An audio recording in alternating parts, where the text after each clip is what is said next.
Hello and welcome to the TCS podcast, where we're dedicated to helping you achieve extraordinary growth and success by supplying you with the tools, resources, support necessary to not only build profitable businesses, but to create a lasting impact on your families, companies, and communities.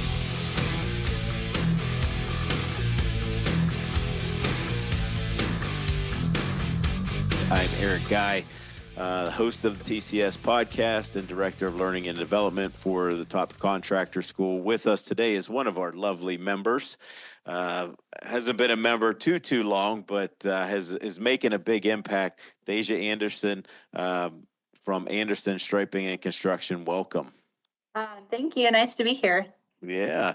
And I can't wait to unpack this. So could you give like a brief intro of how you came along, because you know it's a family business, do all that good stuff, because a lot of our contractors in TCS, the biggest percentage of them, very large percentage of them are family based, so there's lots of dynamics there, but you really have cut your teeth on a lot of things, and now the position that you're in now inside the company as well. So can you give us a little kind of brief intro of how that progression happened?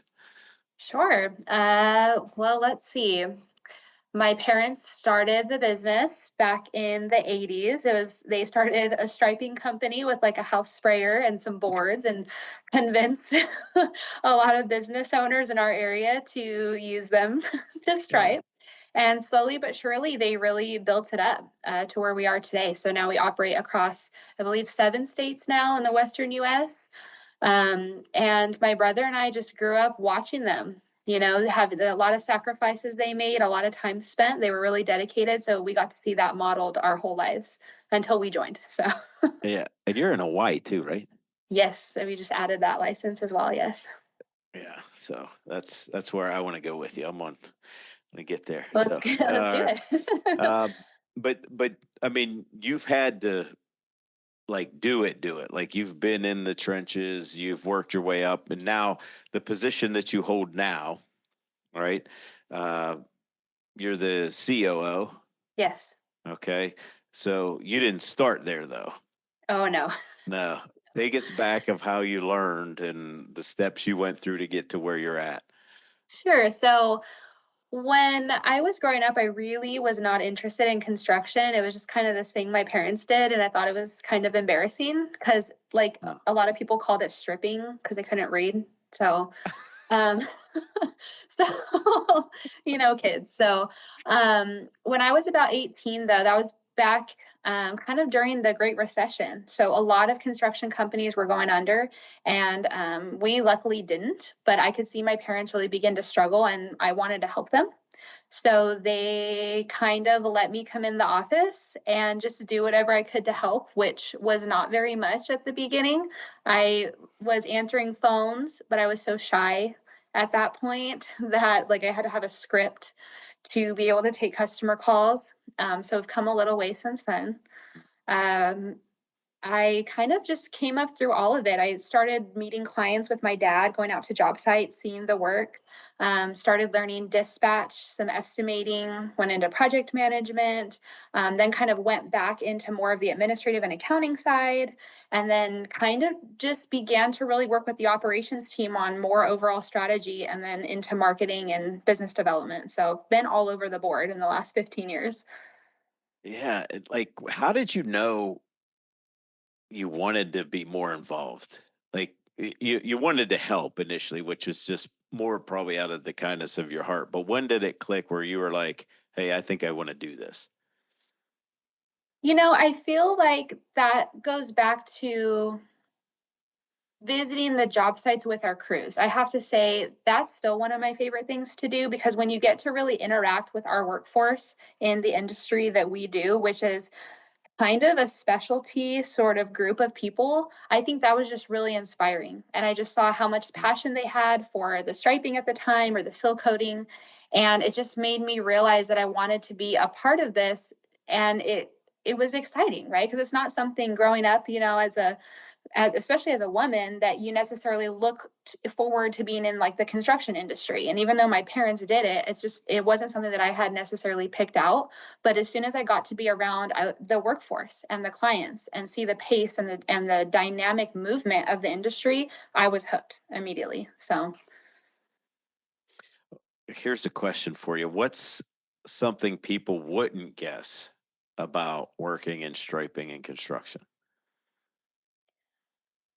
so I feel like one of my favorite things is when we're doing interviews or we're talking to different, maybe outside vendors, marketing agencies, and things like that.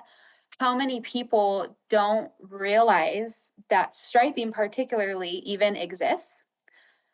They drive by it, they literally use it every single day. You see it so much. I think that people just don't even notice it. So to me, like my favorite part about it and something that people don't know about is pretty much the industry in general. What type of equipment is used, how much detail has to go into like creating roads and parking lots. And so I think that for me is something that I always enjoy like educating people about.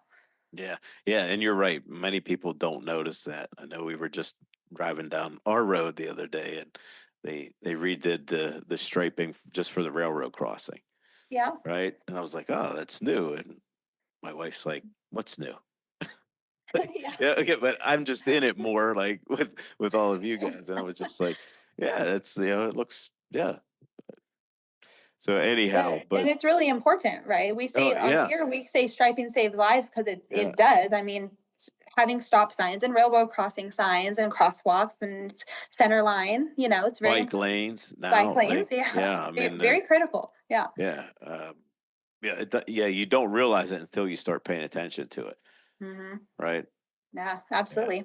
Yeah, I was actually this is another side story yesterday. I wish maybe you would have been there to stripe this parking lot because it was like I don't know what they did, but they just squeezed everything in, and I couldn't get out of my car. And I'm like, man, did I park wrong? And it was just no, they're just whatever it was. But I blame the anyhow, engineers. So. yeah, yeah, yeah. Um, so, what were some of the early challenges you faced, like stepping into that leadership role? Did you want to initially? Yes, I would say I've always been someone that enjoys a challenge in that way. I think for me, coming in, being very young and being a woman, there's a lot of scrutiny and criticism that can come along with that, right? So, from a pretty young age, I had to learn how to reflect on those things and kind of take in what are some of those, maybe what is the feedback that I can take and learn and grow from, and what is some things that I just have to be able to let go and not let bother me. um Showing up to job sites when I am 20 years old, being a girl, a lot of times a lot of men won't take you seriously initially. So I really just tried to educate myself and talk about the things that I really knew what I was talking about.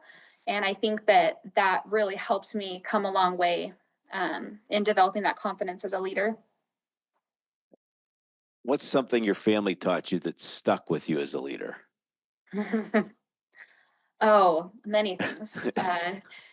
I think the biggest thing is you just never give up, right? No matter you have a bad day, you have a bad week, we have bad years, you never give up, because ultimately you learn so much from failure and learn so much from, criticism or mistakes, that you just got to keep going and you never give up. And that's something my parents taught us, and not only taught us, but modeled to us day in, day out through whatever they were facing. So, this next question comes to you after discussions that you and I have had um, as far as moving forward, taking the company to that next level. How do you honor the past while pushing the company forward?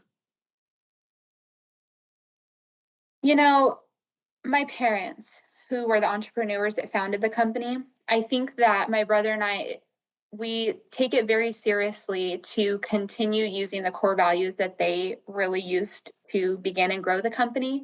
and continue to use those to move it forward.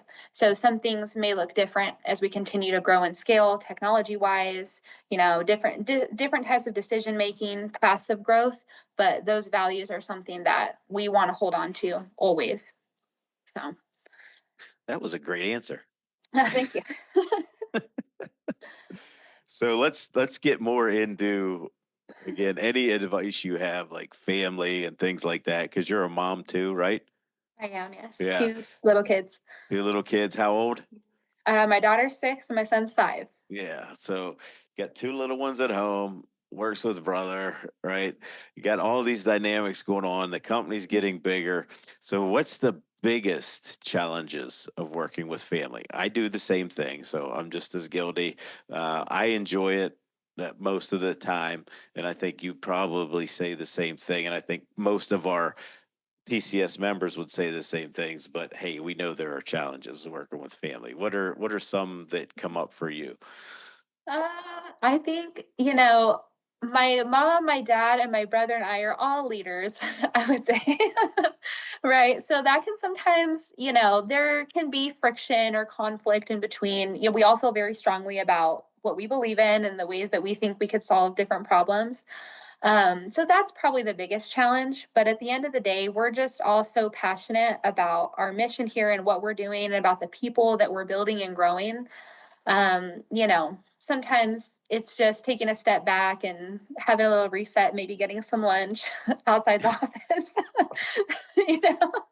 And then, you just take, we just got to remember we're all on the same team here and we're all wanting the same thing. We just have a little bit of different, sometimes opinions on how to go about it. So Yeah, another good answer. Like you need reminded that from time to time, just like, hey, look, slow you down, do. and we're all on the same page.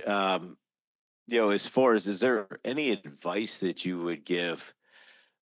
It's busy doing what you're doing, right? Yeah. It's a lot, and I'm just talking about the business side. So going home and that personal side, how have you learned to manage some of those boundaries between your personal life and your business life? Oh gosh, that's a work in progress Hmm. still. I think every day. Um, you gotta just you gotta mentally clock out, and it's hard to do when you're again passionate about what you do and you love it and take a lot of pride and joy in that. You have to have a switch. That's what I have been able to figure out at least the last while is when you go home, you're really focused at home at that point. Um, and just be present. I think a lot of people, I think that run businesses, that grow businesses, takes a lot of time and energy, and you could feel really drained coming home. And that's something that I've been really causing, or been something that I've really been thinking about a lot because I need to make sure I'm there for my kids and being present.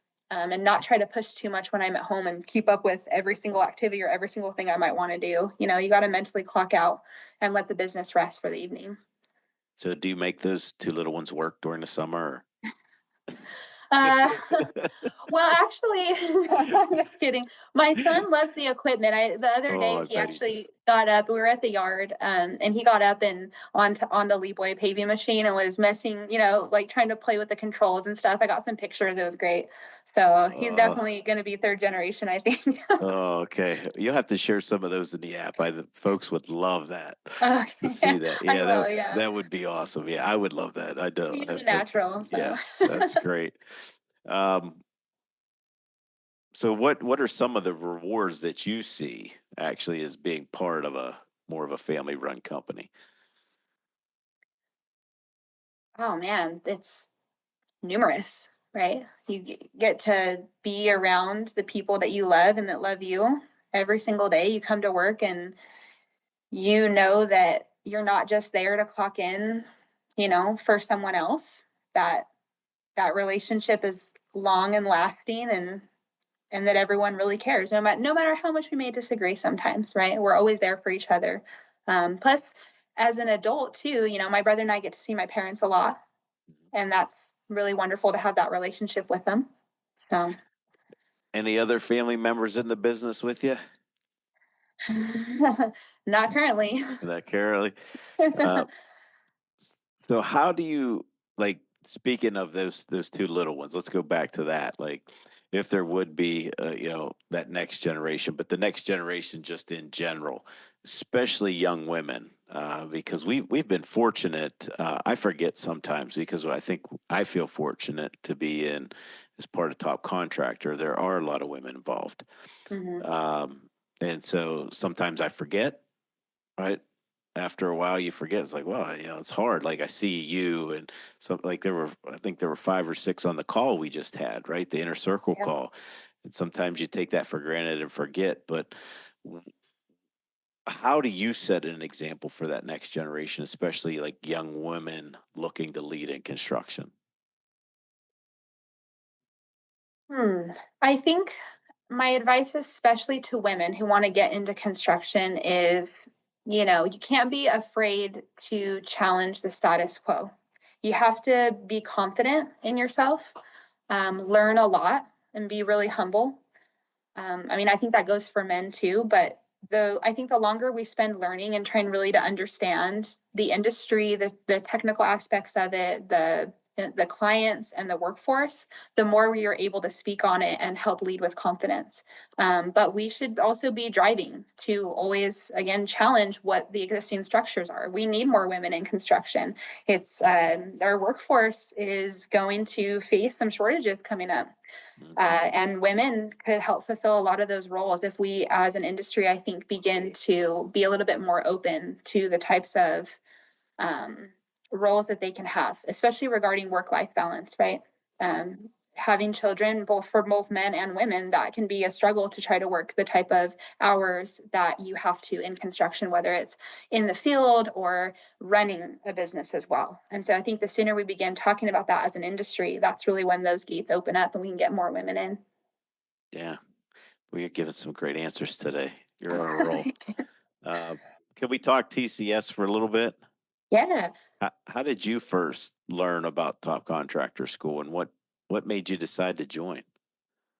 I think social media, I'm pretty sure. Yeah. And then a gym stopped by our booth at Payvex. Right, So right. yeah. So I think,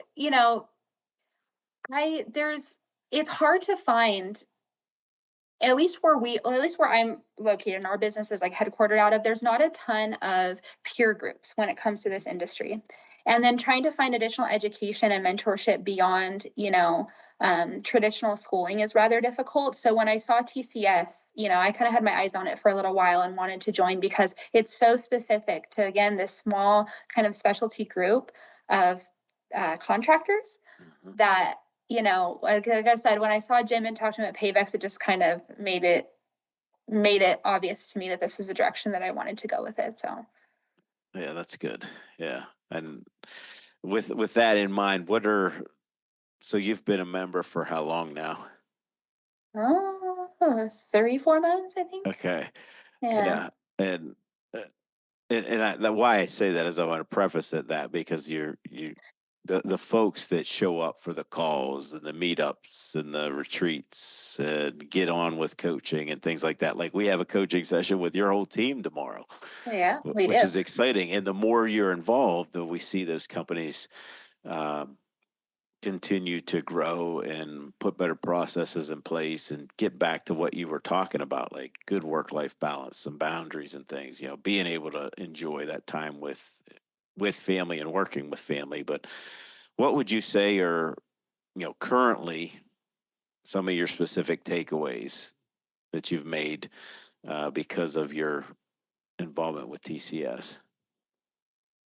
I mean, I think just even the last few months, beginning to have a roadmap to get some of the answers to the questions really that we had that we wouldn't have found without TCS, specifically leaning more into systems and seeing the automating things, even though it might seem like a big obstacle or like, are we really ready for this? Is this going to be do we really need it? Is it too much for our team? And what I've seen just from, the calls and then speaking with some of the other contractors on it is that no, that is the way. In fact, embrace technology, move into this. And then I like it too because it kind of throughout the busy week, you get so into just solving the problems that need to be solved, day to day. And so kind of having that call once a week for an hour, it reminds me every single time to work on the business, right, and not in it. And Yeah. I can't think of any week that I have been on that call that I haven't taken something kind of high level, I felt like, out of it. Like even right now, I just, we're always looking to hire more skilled operators. And so I pulled out, like, just in between the call, they already contacted some recruiters, construction trade recruiters here, which someone suggested. So Yeah. yeah, did a lot of answers that would have taken us a long time to figure out on our own. So Yeah. Good stuff. You ready for the rapid fire section of this podcast? sure, let's do All it. right. So I've got, what do I got? Like 6 here. Okay. All right.